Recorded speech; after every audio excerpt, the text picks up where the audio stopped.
Έλα Γιάννη. Ναι. Σε θέλει ο Τζακ.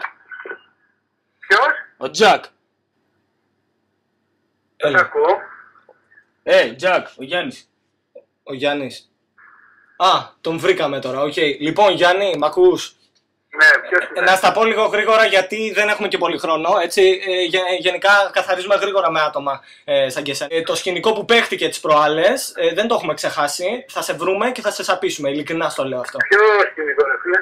Λοιπόν, το σκηνικό με τη Μαρία που παίχτηκε στο Εθνικό Πάρκο. Ποια Μαρία ρε φίλε? Τη Μαρία την Μποτζιβάλη. Μήπως κάνεις λάθος? Δεν κάνω κανένα λάθος, ξέρω πολύ καλά ποιον πήρα. Έτσι, το τηλέφωνο σου. Μισό λεπτάκι, περίμενα να σου πω κάτι. Καταρχήν κάνεις λάθος σίγουρα. Λοιπόν, είσαι μπλεγμένος και μέσα στη μαφία. Το ξέρουμε καλά από πρώτο χέρι εδώ.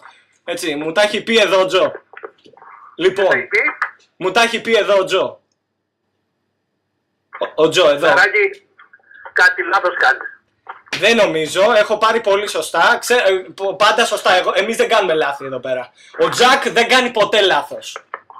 Δεν νομίζω ρε φιλαράκι, γιατί δεν ξέρω πού έχεις πάρει τηλέφωνο, ποιος είναι, δεν ξέρω τι μου λες τώρα, τι θα σου πω να. Θα σε σαπίσουμε. Λοιπόν, αν δεν με ζητήσει συγγνώμη για αυτό που έγινε με τη Μαρία, την Ποτσιβάλη, στο Εθνικό Πάρκο, τέρμα. Τέρμα τα αστεία. Σε ποιο εθνικό πάρκο ρε φίλε? Στη Λάρισα. Τι μου κάνεις τώρα? Στη Λάρισα. Ποια Λάρισα? Στο Στόμιο, Λαρίσης. Στην οδό Τσόφλι. Πού, στην οδό? Τσόφλι. Κασβέγγι. Και τι δουλειά έχω εγώ εκεί πάνω εδώ? Στην Αθήνα. Αφού εκεί μένεις. Ναι, Αθήνα είναι η γονή σου, αλλά νομίζω και το τηλέφωνο σου είναι 9733, κάτι τέτοιο. Τελειώνει, ναι. Θα μου τα πει εδώ ο Τζο, τα ξέρει. Να σου πω φιλέ. Κάτσε λίγο Τζο, κάτσε λίγο. Να σου πω, κάτσε για τώρα με τη Μαρία, εντάξει, έχει γίνει. Λοιπόν, Για πες. 2-10-90. 3-12 ήταν το τηλέφωνο σου. Λοιπόν, Τζο, τέρμα! 3-11 ρε φίλε. 3-11!